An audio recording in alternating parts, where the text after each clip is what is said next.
Hi, I'm Athena Hansen-Ahern, conference producer for Technology Networks, and I'm here to introduce our next talk from our Technology Spotlight sponsor, ACROBiosystems, engineering transmembrane proteins for cancer immunotherapy. I'm pleased to welcome Nicholas Abuid joining us today as your presenter. Nicholas is the West Coast Field Application Scientist for ACROBiosystems. He is a trained biomedical engineer whose doctoral focus was type 1 diabetes cell therapy. At ACROBiosystems, Nicholas is working with leaders in both industry and academia to support their research needs. Nicholas is part of a team that helps to guide in the use of development of recombinant proteins that can be used for COVID-19, CAR T-cell therapy, as well as many other immune and autoimmune conditions. As a member of ACRO, he is highly interested in leveraging the company's resources and state-of-the-art technology to help their partners and clients develop next-generation therapies. A warm welcome to you, Nicholas. Following the presentation, we will have a Q&A session, and we welcome any questions that you may have. Please ask questions using the Q&A system to the right-hand side of the video player. And you can also use this feature to connect with attendees and discuss the talk, so feel free to take advantage of the chat system by introducing yourself and sharing your thoughts during this presentation. And you can also benefit from some fantastic supporting literature, which you can download for free below the video player. And so if you experience any technical difficulties during the presentation, please request help using the technical help icon on the menu to the left-hand side of the video player. And so I will now hand over to Nicholas to begin his presentation. Thank you very much for the introduction. And as you mentioned, I'm Nicholas Abuid. I'm an application scientist for ACROBiosystems. And today I'll be presenting on engineering transmembrane proteins for cancer immunotherapy. So with this, let me start a little bit talking about transmembrane proteins. So what are transmembrane proteins? Transmembrane proteins are embedded in the cell membrane and span between the intracellular and extracellular environment. And this transmembrane region can directly interact with the phospholipid bilayer, connecting the two channels of both environments and transporting various ions and molecules. It also relates activation and response reactions to extracellular stimuli. And this stimuli can propagate signaling pathways to regulate cell metabolism, activity, and fate. The structure of these transmembrane proteins, or TPs, can have alpha and beta, alpha helices and beta barrels, and they can topologically be a single pass or multipass, where they have the N and C orientation on both on the inside, or one on the inside and the C terminal on the outside. The transmembrane proteins regulate many diseases, and they're an ideal drug target for many conditions, including lymphoma therapy, anti-HIV agents, type 2 diabetes, anti-arthritic drugs, etc. So to develop effective therapeutics that target transmembrane proteins, there is a need for a full-length biologically active form of these proteins to be isolated. So now I would like to move on forward to how we express this is known as very difficult to express protein. So I'll start with the process where we have a cell line such as baculovirus, the most known Bachman HEC293 expression, or the inducible HEC293. The expression is followed by solubilization, known as detergent screening, purification through several methods, and stabilization via detergent and nanodisc. However, multipass transmembrane proteins have low expression levels, and it is very difficult to express due to the incomplete protein maturation, insufficient tracking of the plasma membrane, and cytotoxicity of the protein.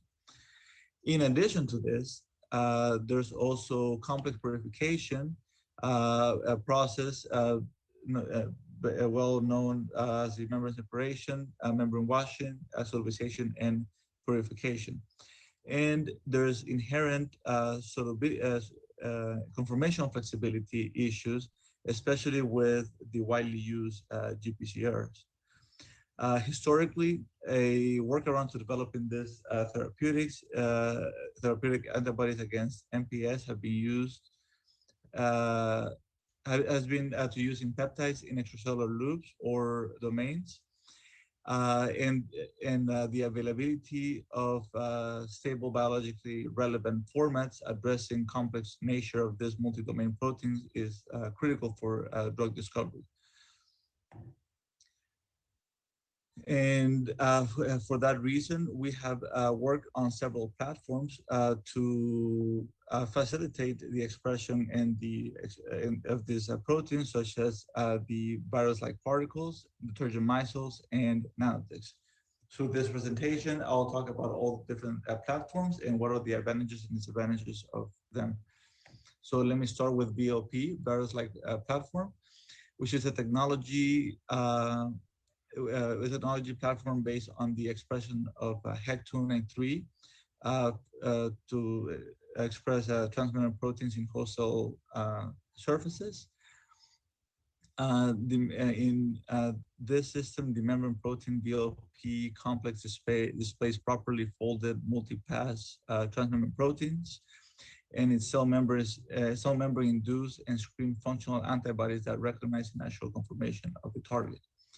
In addition, to providing VLP-based multipass transmembrane proteins or catalog, in a catalog, ACRO also provides customized services as well for different types of proteins.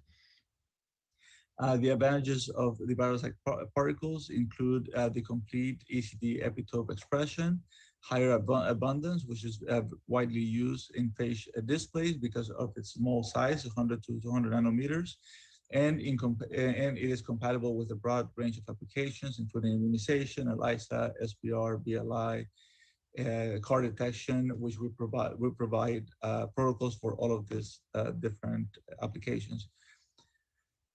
They also help maintain the native conformation of multiple transmembrane proteins and improve the success rate of the separation of antibodies that recognize the natural proteins. And this VLP skeleton protein can improve the immunogenicity suitable for animal immunity and antibody evaporation. Now that I've talked to you about VLP platform, I would like to move briefly into detergent micelles. This transmembrane region of the multipass transmembrane protein is highly hydrophobic and is very difficult to maintain the correct conformation. And for that reason, we have to add detergents and more detergents to help with this. And ACROBiosystems has set up a complete platform for insect cell and mammalian cell expression for the stabilization of this difficult drug targets. We also provided detergent screening, DDM, and CHS to ensure the native fold of its protein in vitro. And as I would like to point out, the advantages of this platform is similar to the VLP. You can maintain its ECD epitope, is easily quantified, and compatible with a broad range of applications. And finally, I would like to talk to you about the Nanodisc platform. This is synthetic phospholipid bilayer membrane structure composed of the MSP, membrane scaffold proteins, and phospholipid molecules. This transmembrane proteins can be integrated into a special structure of the nanodisc after removal of the detergent to maintain its native folding and retain the biological activity and exhibit improved hydrophilicity for a wide range of applications. This is a detergent-free formulation of nanodisc-based transmembrane protein and is compatible with CAR expression test. Actually, ACROBiosystems has licensed the nanodisc technology from the University of from the University of Illinois, and perform continuous optimization and improvement of the assembly process to make it suitable for industrial scale of production. And we have worked very closely with biopharma and academia to ensure we provide nanodisc-based transmembrane proteins. Some of the few advantages I would like to point out is the full length of the natural conformation, high hydrophilicity. We have a license and is compatible with a broad range of applications. Finally, in this section of the talk, I would like to to express some of the, or talk to you about some of the multipass transmembrane targets that we work on, starting with CD20. CD20 is present in B cells, in B cell development, and except for the early and late stages that has been targeted by monoclonal antibodies like rituximab or ofatumumab as part of treatment against B cell lymphomas, leukemia, and B cell mediated immune disease. Anti-CD20 antibodies can act as several mechanisms, include ADCC, CDC, and induction of direct apoptosis. This full-length CD20 is confirmed that rituximab recognizes CD20 not only in the primary epitopes of the extracellular loop 2, but also the extracellular loop 1. And in addition, this secondary epitope also affects the CDC activity of rituximab. And for that reason, the full-length transmembrane proteins with native folding is needed to fully characterize antibody activity and the mechanism of action. There's multiple reports indicating that two extracellular loops are antibody antibody targets, but are difficult to express and purify in CD20. And for that reason, ACRO has worked really hard in developing this CD20 with a highly immunogenic epitopes.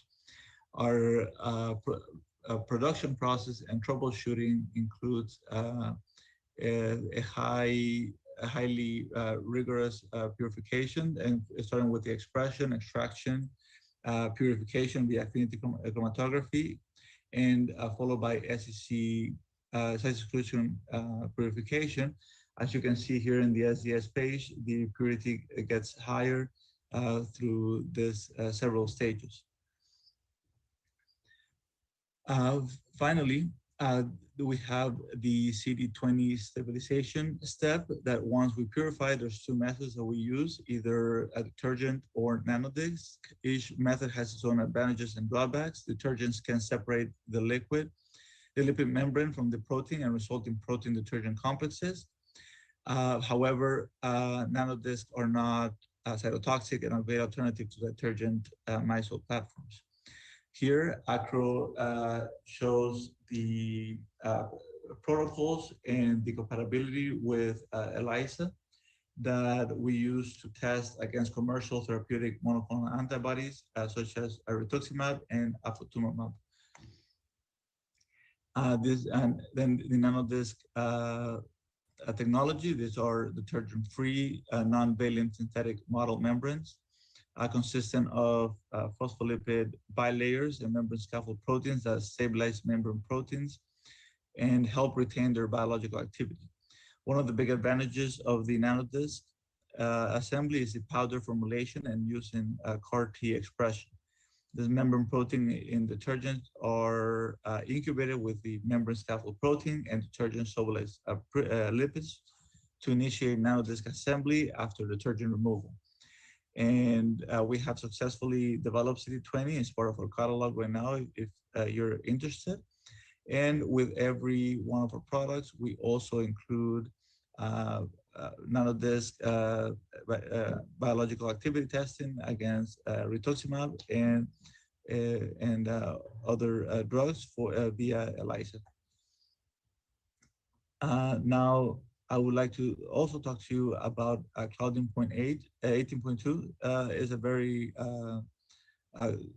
widely popular target with a lot of our collaborators.